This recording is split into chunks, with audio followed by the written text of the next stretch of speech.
Hey guys, welcome to Beyond the Warriors. I'm the Naked Athlete and this is the last 10 kilometers plus. Do you know why I called myself the Naked Athlete? Coming up, my 5 most important tips for your Comrades Day, for your comrades, and 3 reasons why I called myself the Naked Athlete.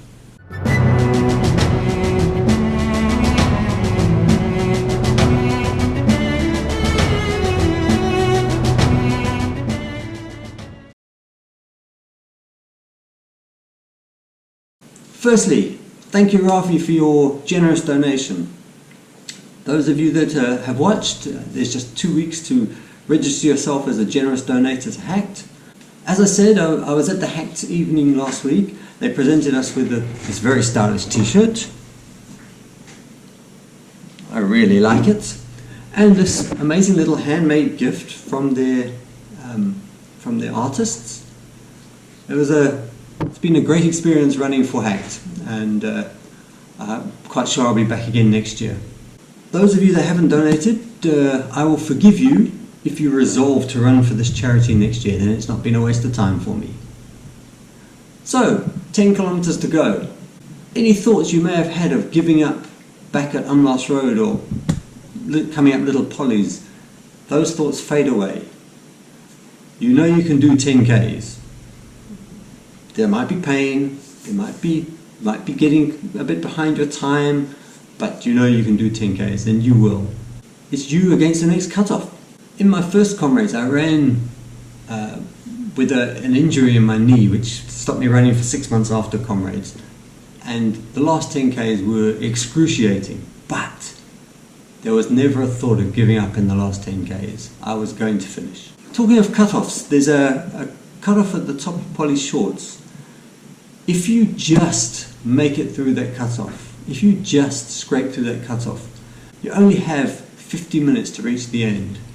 Now 8Ks in 50 minutes may not sound too bad on any other day, but it's the last 8Ks of Comrades. I suggest you pick up the pace. Back to Polly's, don't be scared of this hill, just walk it. It's not a problem. Nobody's going to think badly of you because you walked up Polly's, believe me. Back in 1980 something or other, I think it was 1988, I was standing at the top of Polly's and I saw Bruce Fordyce come flying past, and although he told me the other day he couldn't have been flying if it was up Polly's, he was flying, believe me. That's faster than I'd ever seen anybody run in my life. And I vowed that day that I would do Comrades. And I vowed that I'd run up Polly Shorts just like he did. Well, I've done Comrades anyway. So what has the last 10Ks got in store for us? Well, there's Polly Shorts, obviously.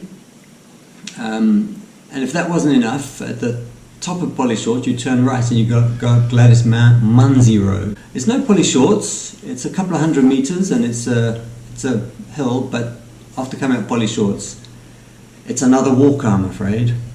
Then a quick, mainly downhill run through hayfields and Scottsville, and we finish at the Scottsville racecourse. So let's start, shall we? Let's have a look at the last 10Ks. Okay, 10 kilometers to go. As I said to you in the last video, just around this corner, the massive Polly Shorts. Let's go.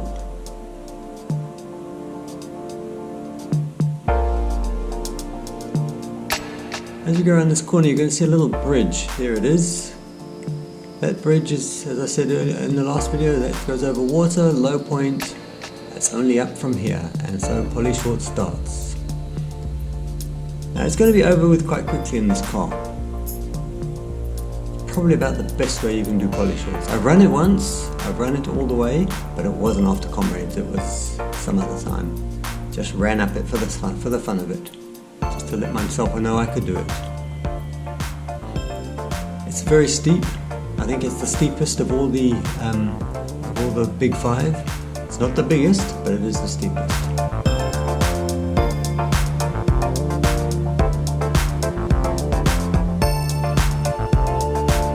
It's not a lot of fun on the day. You're gonna be wishing you had stayed home.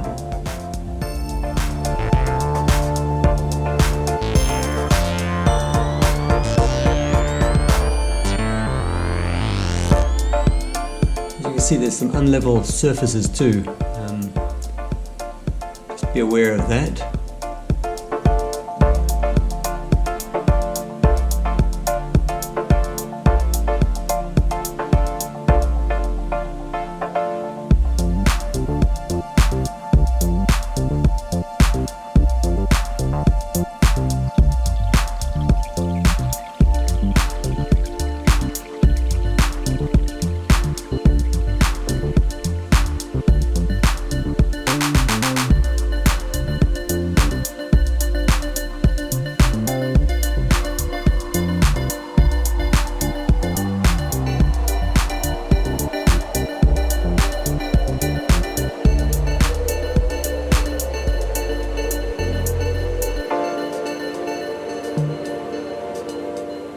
There you go, poly shorts done. Wasn't so bad, was it?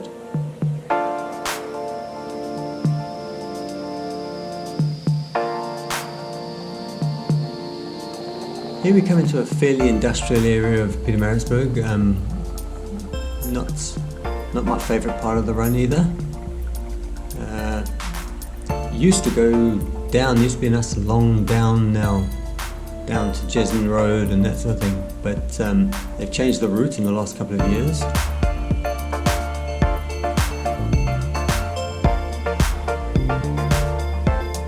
As I said in the intro, you now go turn right further down here and go up Gladys Manzi Road.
Who came up with this little innovation to turn right and take you up another hill? Lots of cruel, very cruel people. Turning right here, down under this bridge, which I think is the railway that goes over the top.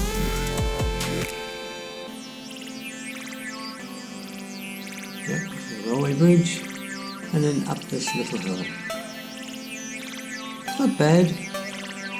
Not a bad hill, but just not good on the day.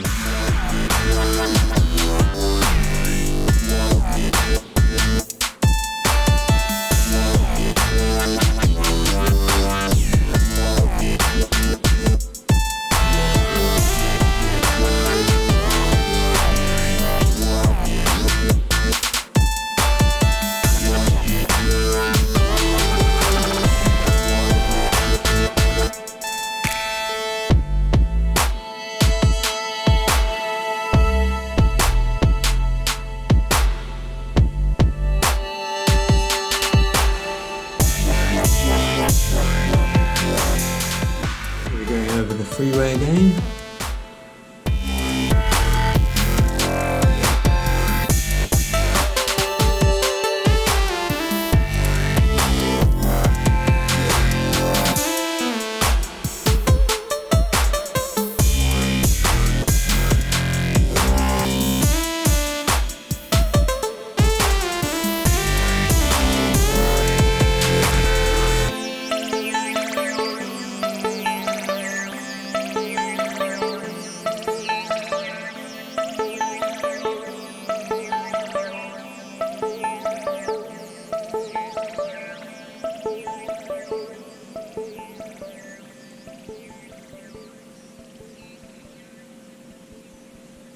Nice little downhill, you can get your legs running after polys and Gladys Monzi.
We're going to go right here.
Over the main road.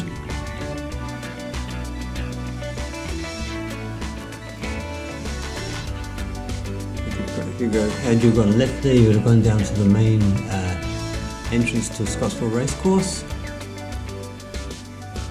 We're going into the servants' entrance.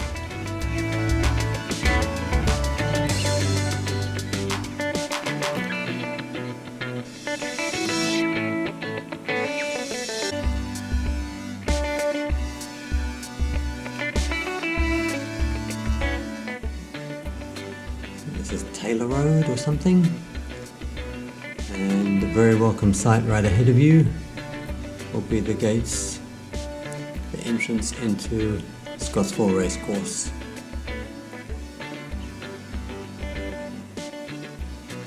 And it will be a welcome sight.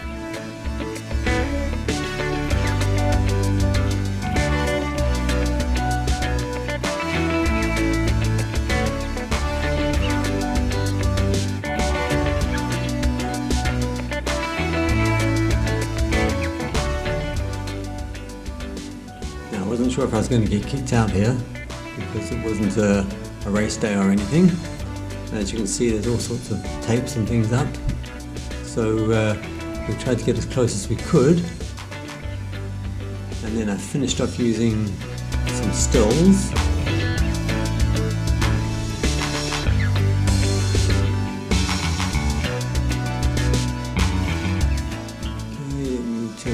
Using the stills, there we go, down, down, down, down, under the racetrack.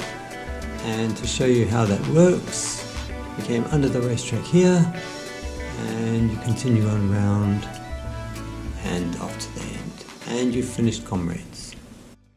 So that's the last 10Ks done. In a moment I want to tell you why I chose the name Naked Athletes, but first, my top 5 tips for the day. First one, hold back.